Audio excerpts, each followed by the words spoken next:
السلام علیکم ورحمۃ اللہ وبرکاتہ۔ بسم اللہ الرحمن الرحیم۔ الحمدللہ والصلاة والسلام علی رسول اللہ وعلی آلہ واصحابہ اجمعین۔ محترم سامعین کرام، میرا موضوع ہے طہارت کا بیان، پارٹ نمبر 9، قضاء حاجت کے آداب۔ ان میں سے کچھ کا ذکر کل کے درس میں ہوا تھا۔ 6 آداب کل کے درس میں بیان کیے گئے تھے قضاء حاجت کے، اور باقی آداب انشاءاللہ آج کے درس میں بیان کریں گے۔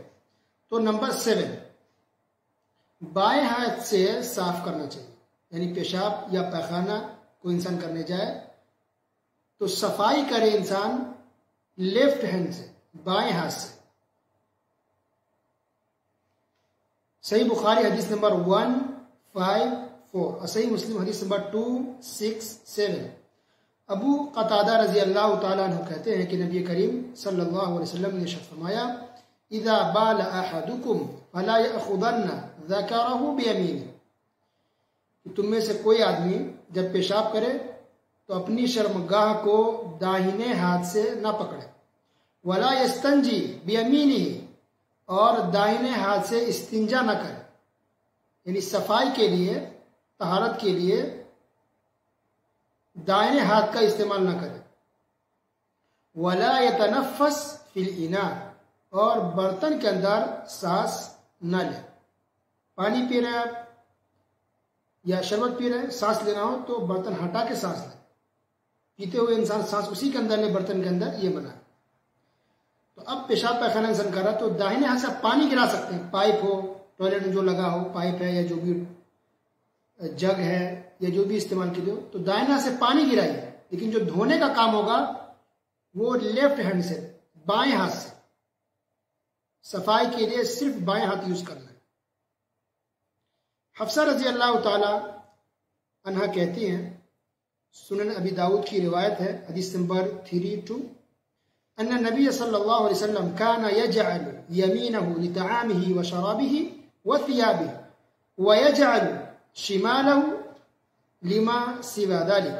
نبی اکرم صلی اللہ علیہ وسلم اپنے دائیں ہاتھ کو کھانے پینے اور کپڑا پہننے کے لیے استعمال کرتے تھے، اور بائیں ہاتھ کو ان کے علاوہ دوسرے کام کے لیے استعمال کرتے تھے۔ ایک دوسری حدیث ہے، سنن ابی داؤد حدیث نمبر 33، عائشہ رضی اللہ تعالی عنہ بیان فرماتی ہیں، كانت يد رسول الله صلى الله عليه وسلم اليمنى لطهوره وطعامه وكانت يده اليسرى لخلائه وما كان من أذى۔ رسول اللہ صلی اللہ علیہ وسلم کا دائنا ہاتھ وضو اور کھانے کے لیے، دائنا ہاتھ وضو کرنے کے لیے اور کھانے کے لیے استعمال ہوتا تھا، اور بایاں ہاتھ پیخانہ اور ان چیزوں کے لیے ہوتا تھا جن میں گندگی ہوتی ہے۔ تو پیشاب کریں یا پیخانہ کریں، دھونے کا کام بائیں ہاتھ سے،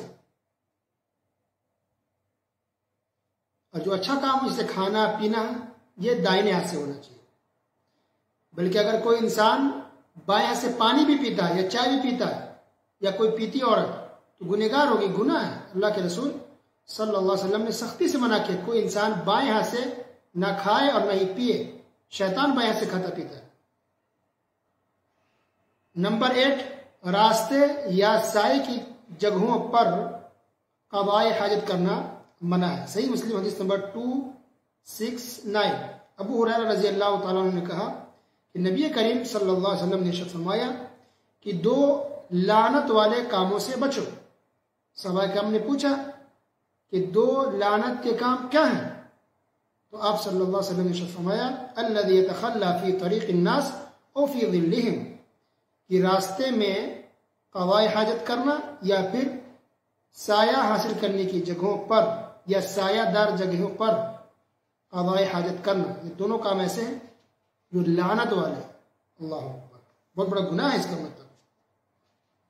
نمبر 9، ٹھہرے ہوئے پانی میں، رکے ہوئے پانی میں قضاء حاجت کرنا بھی منع ہے۔ صحیح مسلم حدیث نمبر 128۔ کچھ لوگ ہوتے ہیں خاص کے نوجوان قسم کے، گاؤں دیہات میں اس کی ضرورت پڑتی ہے پانی کی، تو تو کہیں تالاب ہے یا کچھ پانی جمع ہے تو لوگ اسی میں کچھ لوگ پیشاب کر دیتے ہیں، بالکل غلط ہے. انسان گنہگار ہوگا، سائڈ میں کرے اور وہاں سے پانی لے کے طہارت حاصل کرے اس پانی سے، نہ کہ اس پانی کو اب گندا کر دے. نمبر 10، وضو اور نہانے کی جگہوں پر قضاء حاجت کرنا بھی منع ہے. نہا رسول اللہ صلی اللہ علیہ وسلم ان یمتشط احدنا کل یوم او یبول فی مغتسلہ، سنن نبی داؤد نمبر 28. آپ صلی اللہ علیہ وسلم نے منع کیا ہے کہ کوئی آدمی ہم میں سے روزانہ کنگھی کرے، اور اس بات سے بھی آپ نے منع فرمایا ہے کہ کوئی آدمی غسل خانہ میں پیشاب کرے. تو نہانے کی جگہ غسل خانہ میں پیشاب اور پیخانہ نہیں کرنا چاہیے، اور روزانہ کنگھی بھی نہیں کرنی چاہیے. ہاں اگر کسی کے بال گھنے ہوں، بڑے ہوں، خراب ہو جاتے ہوں اور ضرورت پڑتی ہے تب کر سکتے ہیں، بلا ضرورت نہیں کرنا چاہیے.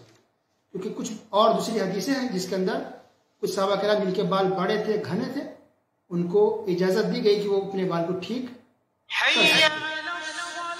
نمبر 11، پانی نہ ملنے پر مٹی کا استعمال انسان کر سکتا ہے قضاء حاجت کے لیے، پاکی حاصل کرنے. لیکن مٹی کا جو ڈھیلا ہوگا، جو ٹکڑا ہوگا، جو پتھر ہوں گے، اس کی تعداد کم سے کم 3 ہونی چاہیے. 3 سے صفائی ہوگی تو ٹھیک ہے، ورنہ 3 سے زیادہ بھی استعمال کر سکتے ہیں. کم سے کم 3 ہونا چاہیے. کیا دلیل ہے؟ صحیح مسلم حدیث نمبر 262. سلمان فارسی رضی اللہ تعالی عنہ کہتے ہیں کہ کسی نے ان سے پوچھ لیا، کہا کہ قد علمکم نبیکم صلی اللہ علیہ وسلم کل شیء حتی الخراء، کہ تمہارے نبی کیسے ہیں، تم کو ہر چیز سکھاتے ہیں تم لوگوں کو. یعنی تنزل ان کو کہا گیا کہ نبی کیسے ہیں کہ تم کو ہر چیز سکھاتے ہیں، یہاں تک کہ قضاء حاجت کا طریقہ بھی. تو سلمان فارسی رضی اللہ تعالیٰ نے کہا برجستہ ایک دم کہ ہاں بالکل نبی نے ہمیں ہر چیز سکھایا. حتیٰ کہ رسول اللہ صلی اللہ علیہ وسلم نے یہاں تک کہا ہے کہ ہم لوگ قضاء حاجت کے لیے قبلے کا رخ نہ کریں، اور اس سے بھی منع کیا آپ صلی اللہ علیہ وسلم نے کہ ہم کسی گوبر یا ہڈی سے استنجا نہ کریں. یعنی کسی نے پیشاب کیا یا پیخانہ کیا، پانی نہیں ملا تو مٹی کا استعمال کریں گے یا پتھر کا. گوبر استعمال نہیں کر سکتے، اسی طرح ہڈی بھی استعمال نہیں کر سکتے، یہ بھی منع ہے. اور پھر آپ نے یہ بھی فرمایا لا یستنجی احدکم بدون 3 احجار، تم میں سے کوئی آدمی 3 پتھر سے کم میں بھی استنجا نہ کرے. 3 ہونا چاہیے کم سے کم، یا 3 سے زیادہ ضرورت کے حساب سے. اچھا، کچھ حدیثوں میں یہ بھی ذکر ہے کہ گوبر اور ہڈی یہ جنوں کی خوراک ہے. جن گوبر کھاتے ہیں، جن ہڈیاں کھاتے ہیں، اور یہ حدیث صحیح ہے. نمبر 12، قضاء حاجت کے بعد مٹی یا صابن وغیرہ استعمال کرنا چاہیے ہاتھ کو دھونے کے لیے. صحیح مسلم حدیث نمبر 317.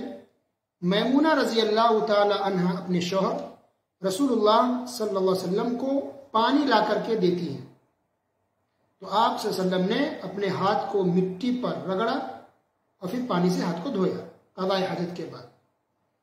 صحیح بخاری حدیث نمبر 259 اور صحیح مسلم حدیث نمبر 317 کے اندر یہ ہے کہ آپ صلی اللہ علیہ وسلم نے قضاء حاجت کے بعد اپنے ہاتھ کو زمین پر مٹی پر خوب زور سے رگڑا اور پھر پانی سے دھویا، تاکہ ہاتھ بالکل اچھے سے صاف ہو جائے، کسی طرح کی بدبو یا مہک ہاتھ میں نہ ہو. تو اب مٹی استعمال کریں آپ، یا پھر صابن استعمال کریں، یا شیمپو استعمال کریں، یا کوئی بھی ایسی چیز جس سے ہاتھ کی گندگی، یا پانی سے تو گندگی چلی جاتی ہے لیکن اس کے اندر اسمیل ہوتی ہے ہاتھ کے اندر، تو اچھے سے دھو لینا چاہیے. یہ بھی سنت طریقہ ہے. کوئی بھی چیز استعمال کر سکتے ہیں جس سے آپ کا ہاتھ اچھے سے صاف ہو جائے. نمبر 13، سوراخ کے اندر کی جگہ ہوتی ہے نا، مٹی جگہ ہیں، یہ سوراخ ہوتا ہے، ہول ہوتا ہے، تو سوراخ ہول کے اندر قضاء حاجت نہیں کرنی چاہیے. آپ صلی اللہ علیہ وسلم نے اس سے منع فرمایا. اب کیا حکمت ہے؟ علماء نے لکھا کہ ہو سکتا ہے کہ اس سوراخ کے اندر کوئی جن ہو سکتا ہے کہ اس کے اندر کوئی سانپ ہو یا بچھو ہو یا کوئی اور چیز ہو، آپ کو کاٹ لے، آپ کو تکلیف پہنچائے، آپ کے نقصان دے ہو. یا اگر کم سے کم آپ کو نقصان نہیں پہنچائے تو آپ تو کسی اور کو نقصان پہنچا رہے ہیں، وہ بھی تو اللہ کی مخلوق کا جانور ہے، پیشاب پیخانہ اس کے اندر کریں گے اور اس کو تکلیف پہنچے گی. تو اس چیز کا خیال رکھنا چاہیے، سوراخ کے اندر انسان قضاء حاجت نہ کرے۔ نمبر 14، پیشاب کے چھینٹوں سے بچنا بہت ضروری ہے۔ مشہور حدیث ہے، صحیح بخاری حدیث نمبر 216، عبداللہ بن عباس رضی اللہ تعالیٰ عنہ نے کہا کہ نبی کریم صلی اللہ علیہ وسلم کا گزر 2 قبر کے پاس سے ہوا، ایسے 2 قبر کے پاس سے جس کے اندر عذاب ہو رہا تھا۔ آپ صلی اللہ علیہ وسلم نے فرمایا انہما یعذبان، کہ ان دونوں کو قبر کے اندر عذاب دیا جا رہا ہے، وما یعذبان فی کبیر، بہت بڑے گناہ کی وجہ سے نہیں۔ پھر ہم نے کہا ثم قال بلا، ہاں بڑا گناہ تو ہے، یعنی تم لوگوں کی نظر میں یا لوگوں کی نظر میں بڑا گناہ نہیں مانا جاتا ہے، لیکن شریعت میں بڑا گناہ ہے۔ اور وہ 2 کیا بڑے گناہ ہیں جس کی وجہ سے عذاب ہو رہا ہے؟ اما احدهما فكان لا يستنزه من البول، ایک آدمی تو پیشاب کے چھینٹوں سے بچتا نہیں تھا، اور دوسرا ایسا آدمی ہوا اما الاخر فكان يمشي بالنميمه، وہ چغلی کرتا تھا، چغل خوری کرتا تھا۔ اللہ اکبر، پتہ چلا چغل خوری کی وجہ سے قبر کے اندر عذاب ہوگا یا ہوتا ہے، اور پیشاب کے چھینٹوں سے آپ نہیں بچتے ہیں تو اس کی وجہ سے بھی قبر کے اندر عذاب ہوگا۔ بلکہ دوسری حدیث یہ ہے، انس بن مالک رضی اللہ تعالیٰ عنہ کہتے ہیں کہ نبی کریم صلی اللہ علیہ وسلم نے کہا کہ پیشاب سے بچا کرو، اس لیے فإن عامة عذاب القبر منه، کہ قبر کے اندر زیادہ تر عذاب لوگوں کو پیشاب کے چھینٹوں کی وجہ سے ہوتا ہے۔ یہ سنن دارقطنی کی روایت ہے۔ یعنی آپ پیشاب کے لیے بیٹھے قضاء حاجت کے لیے تو خیال رکھیں کہ پیشاب کا چھینٹا آپ کے اوپر نہ آئے، آپ کے پیروں پر نہ آئے، جسموں پر نہیں آئے، کپڑوں پر نہ پڑے، اس کا خیال رکھیں۔ ایسی جگہ پر بیٹھے، اس طرح سے بیٹھے کہ بدن کو نہ لگے، لیکن اگر چھینٹا آپ کے قدموں پر، پیروں پر، پیر انگلی پر لگ گیا ہے، ٹھیک ہے، اب دھو لیجیے۔ کپڑوں پر نہ، کپڑوں کو سمیٹ کے بیٹھے، خیال رکھیں۔ تو 2 باتوں کو پتہ چلتا ہے، ایک تو کہ ہم کو خیال رکھنا کہ چھینٹا نہ پڑے، اچھی جگہ کا اور مناسب جگہ اختیار کریں پیشاب کرنے کے لیے، اور بیٹھے تو صحیح سے بیٹھے، چھینٹا نہ پڑے، اور اگر چھینٹا پڑ گیا کپڑوں کے جس حصوں پر تو اس کو دھو لیجیے، گناہ نہیں ہے، چھینٹا پڑ گیا کوئی بات نہیں، آپ دھو لیجیے جہاں پر چھینٹا پڑا ہے، یا جسم میں کپڑے میں آپ کے ران میں لگ گیا، آپ کی پنڈلی میں لگ گیا، یا آپ کے قدموں پر چھینٹا، اس کو دھوئیے۔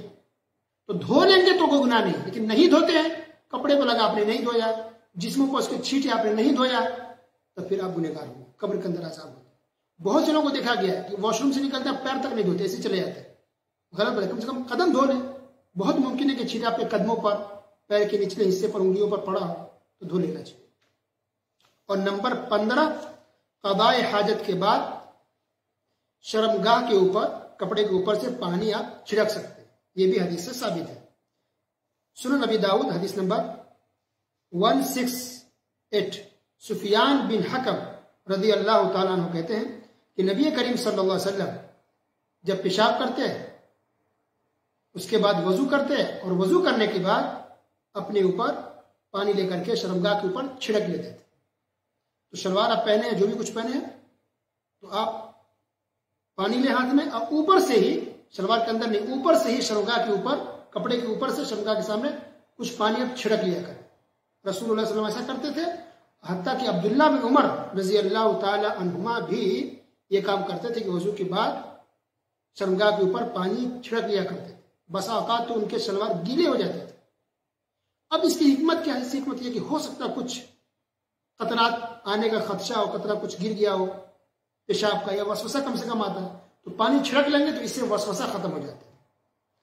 آج کے لیے بس اتنا ہی۔ اس طرح سے قضاء حاجت کی جو آداب ہے، جو ضروری اہم باتیں تھیں، وہ بیان کر دی گئی۔ پھر اگلے درسوں میں انشاءاللہ اور باقی باتیں کریں گے۔ صلی اللہ علیہ نبینا محمد وعلی آلہ وصحبہ۔